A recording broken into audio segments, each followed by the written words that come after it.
नमस्कार साथियों, आप सभी का दिव्य विद्या मंदिर चैनल पर हार्दिक स्वागत है। आज हम आपसे 2-3 प्रश्न पूछेंगे और उसका जवाब भी बताएंगे।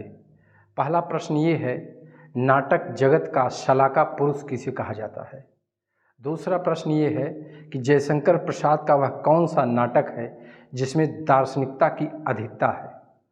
तीसरा प्रश्न ये है कि जयशंकर प्रसाद के किस नाटक से सिद्ध होता है कि वह प्रथम भारतीय जिसने किसी यूरोपीय महिला से शादी किया। तो इन सब प्रश्नों का जवाब आइए हम देते हैं। आज का जो टॉपिक है, जयशंकर प्रसाद के नाटक।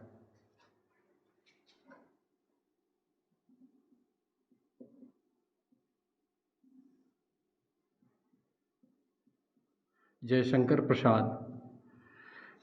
प्रसाद का जन्म 1889 ईस्वी में काशी में शुभनी साहू परिवार में हुआ। ये 1910 से लेकर के 1933 तक का जो अवधि है, 1910 से लेकर के 1933 के बीच में, अर्थात सज्जन से लेकर के ध्रुव स्वामिनी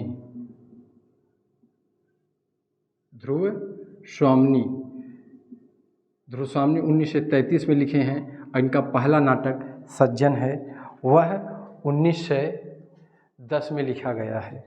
1910 में लिखा गया है, इनका पहला नाटक है। तो जयशंकर प्रसाद के विषय में हम बता दें, जयशंकर प्रसाद एक बंगाली नाटककार थे।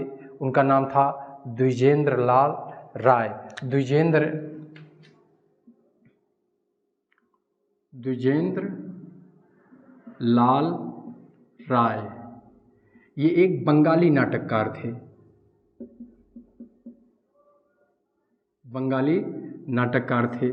और एक अंग्रेजी नाटककार शेक्सपियर से ये बहुत प्रभावित थे। जयशंकर प्रसाद के नाटकों में इनका प्रभाव है। बंगाली नाटककार हैं द्विजेंद्र लाल राय और अंग्रेजी नाटककार शेक्सपियर के नाटकों से जयशंकर प्रसाद बहुत प्रभावित हैं।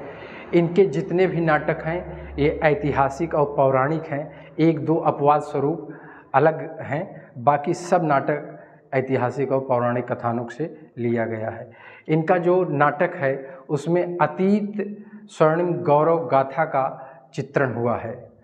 और इनके जो नाटक होते थे वे अधिकांशतः न दुखांत होते थे न सुखांत होते थे, बल्कि प्रसादांत होते थे। अगर जयशंकर प्रसाद के नाटक के विषय में हम बात करते हैं, अगर हम अभिनेता की बात करते हैं, रंगमंच की बात करते हैं, तो इनके नाटक अभिनेता और रंगमंच की दृष्टि से असफल हैं माने जाते हैं। उसका 2 कारण है। एक तो दृश्य है और दूसरा है संवाद योजना।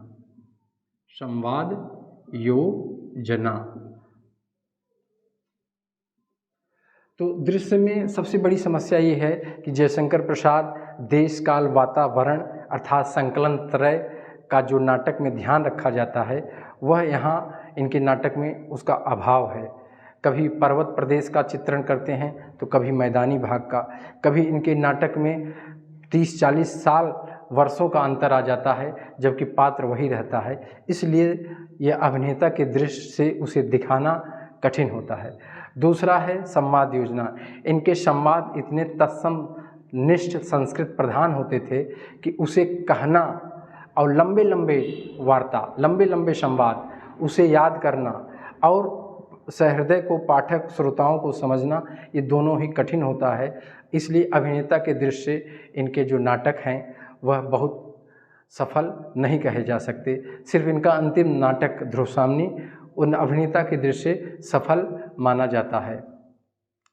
अब आइए जयशंकर प्रसाद के नाटक के विषय में हम चर्चा करते हैं। इनका पहला नाटक है, जयशंकर प्रसाद का इनका पहला नाटक है सज्जन। ये देखिए सज्जन है, पहला नाटक इनका सज्जन है।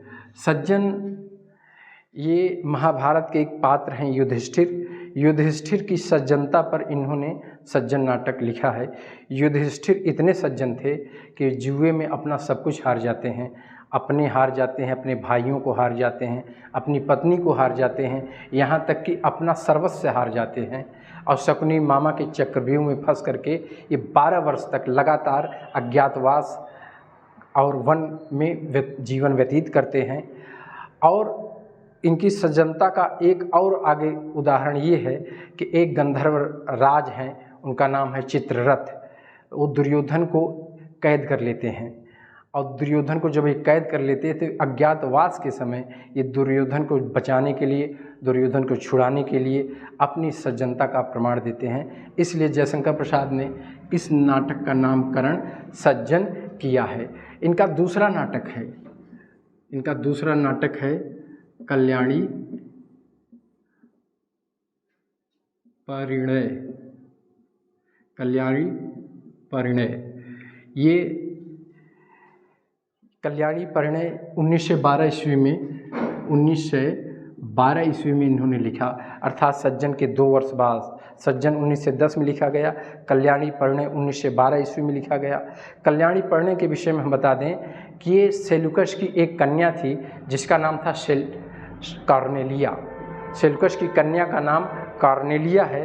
कॉर्नेलिया जब सेल्यूकस सिकंदर का सेनापति था, सिकंदर के जाने के बाद भारत पर सेल्यूकस का साम्राज्य था और सेल्यूकस की एक पुत्री थी जिसका नाम है कॉर्नेलिया और चंद्रगुप्त से उसे प्रेम होता है। और जैसा कि आप जानते हैं भारत वाले नाम बिगाड़ने में सबसे माहिर हैं, तो कॉर्नेलिया से उसका नामकरण हो जाता है कल्याणी।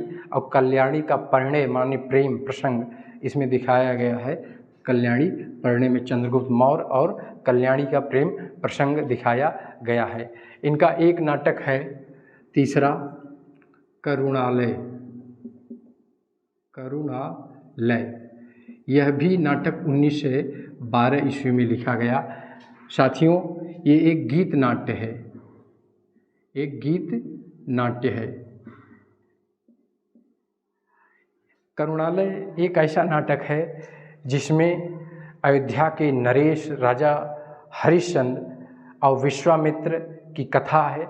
ये बहुत सुप्रसिद्ध पौराणिक कथा है। इसी पौराणिक कथा को आधार बनाकर जयशंकर प्रसाद ने करुणालय नाम रखा है।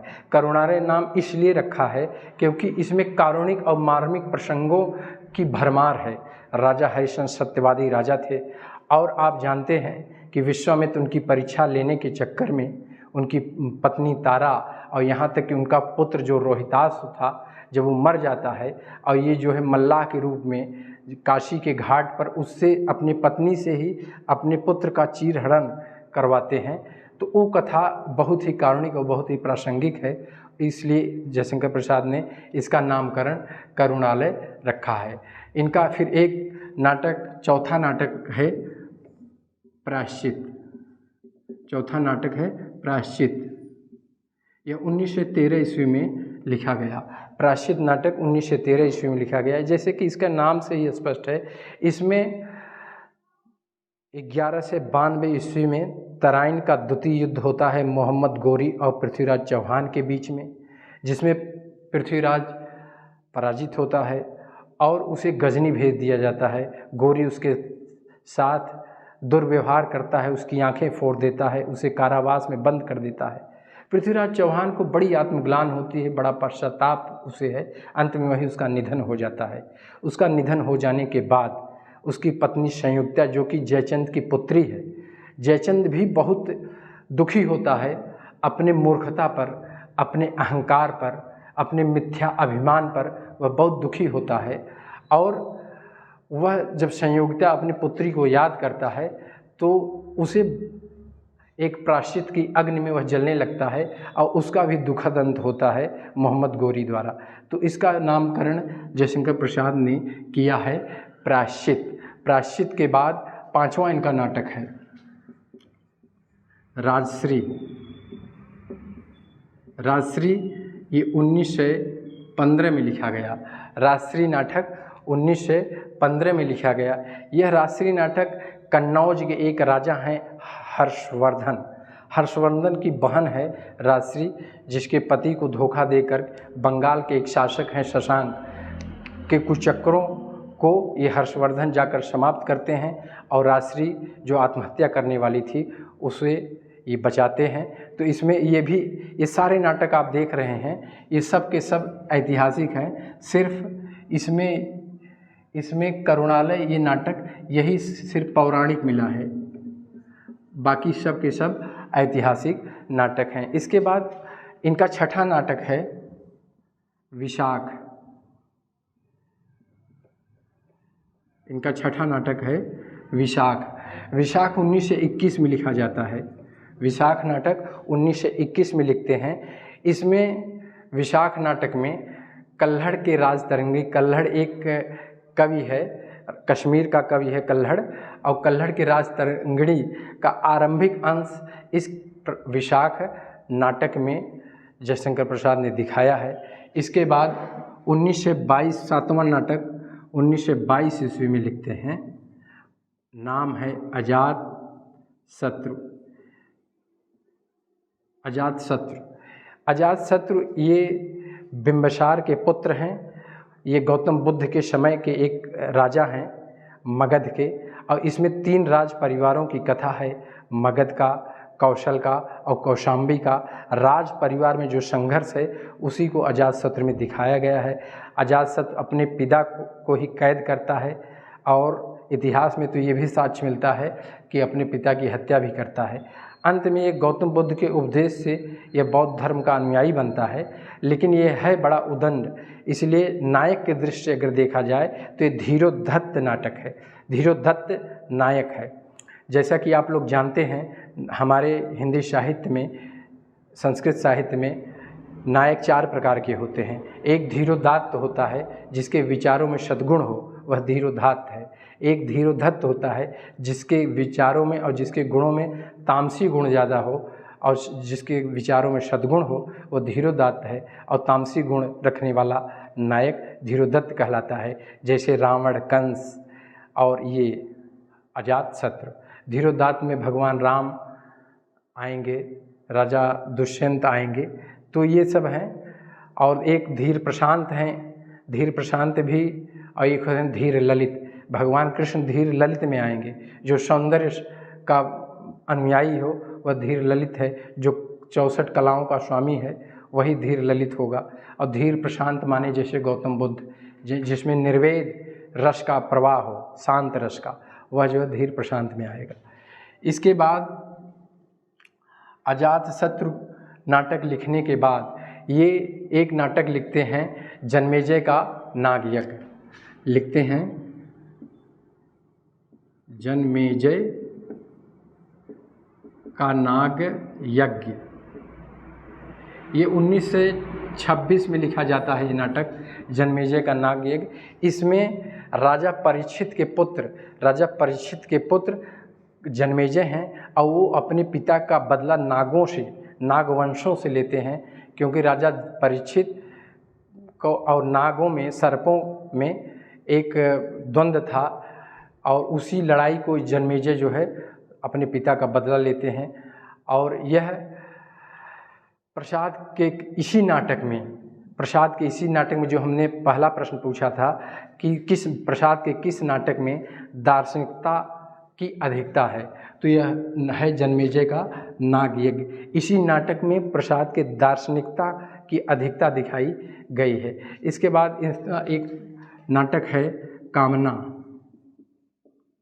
1927 में लिखा जाता है। कामना नाटक 1927 में लिखा जाता है। ये संस्कृत के प्रबोध चंद्रोदय नाटक की तरह अन्योपदेशिक नाटक है। संस्कृत में एक नाटक था प्रबोध चंद्रोदय, उसी के आधार पर ये अन्योपदेशिक नाटक है। और ये प्रतीक नाटक, इसे आप एक प्रतीक नाटक भी कह सकते हैं। कामना को एक प्रतीक नाटक के रूप में भी आप कह सकते हैं। इसके बाद कामना के बाद ये लिखते हैं स्कंदगुप्त। कामना नाटक के बाद ये स्कंदगुप्त लिखते हैं। स्कंदगुप्त गुप्त वंश का एक अंतिम प्रतापी शासक है, जो अपने पिता कुमार गुप्त, जो कि एक विलासी है और कई रानियों से उसके कई पुत्र होते हैं। इसमें सत्ता संघर्ष को दिखाया गया है।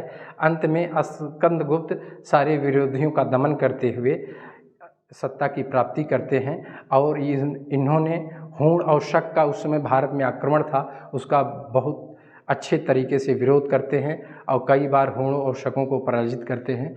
तो स्कंदगुप्त गुप्त वंश का अंतिम योद्धा है, जो कि गुप्त वंश के प्रतापी राजाओं में इनका नाम आता है। इसके बाद एक नाटक है एक घूंट। एक घूंट 1930 में लिखा गया है, ये 1928 में लिखा गया था स्कंदगुप्त। तो एक घूंट जो है 1930 में लिखा गया है। यह एकांकी है, माने इसमें एक अंक है और इसमें आनंदवादी सिद्धांतों का उल्लेख किया गया है। और इसके बाद ये नाटक लिखते हैं 1931 में चंद्रगुप्त नाटक 1931 में लिखते हैं। इसमें चंद्रगुप्त नाटक में नंदवंश का विनाश दिखाया गया है, नंदवंश का विनाश और सेल्यूकस का पराजय दिखाए हैं। और एक महामंत्री हैं चाणक्य, जिन्होंने एक छोटे से बालक को देश का सम्राट, मौर्य वंश का सम्राट बनाते हैं।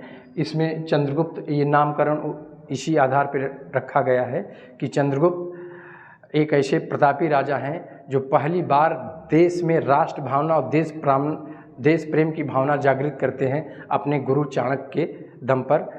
और इसमें नंदवंश का नाश और सेल्यूकस का पराजय दिखा करके इसे कुछ विद्वान जयशंकर प्रसाद का सर्वश्रेष्ठ नाटक मानते हैं और कुछ विद्वान स्कंदगुप्त को जयशंकर प्रसाद का श्रेष्ठ नाटक मानते हैं। आचार्य शुक्ल स्कंदगुप्त को ही जयशंकर प्रसाद का सर्वश्रेष्ठ नाटक मानते हैं और कुछ विद्वान चंद्रगुप्त को जयशंकर प्रसाद का सर्वश्रेष्ठ नाटक मानते हैं। उसके बाद 1933 में ये देखिए आ गया 1933, ये जयशंकर प्रसाद का अंतिम नाटक है और उसका नाम है ध्रुवसाम्नी। ध्रुवसाम्नी भी जयशंकर प्रसाद का अंतिम नाटक है। ये विशाख दत्त के देवी चंद्रगुप्तम को आधार बनाकर ये नाटक लिखा गया है। इसमें समुद्रगुप्त के दो पुत्र हैं, एक रामगुप्त और एक चंद्रगुप्त हैं। तो रामगुप्त से ध्रुवसाम्नी का राक्षसी विवाह होता है और बाद में चंद्रगुप्त और रामगुप्त के बीच में सत्ता का संघर्ष होता है, जिसमें रामगुप्त कायर है और क्लीब है।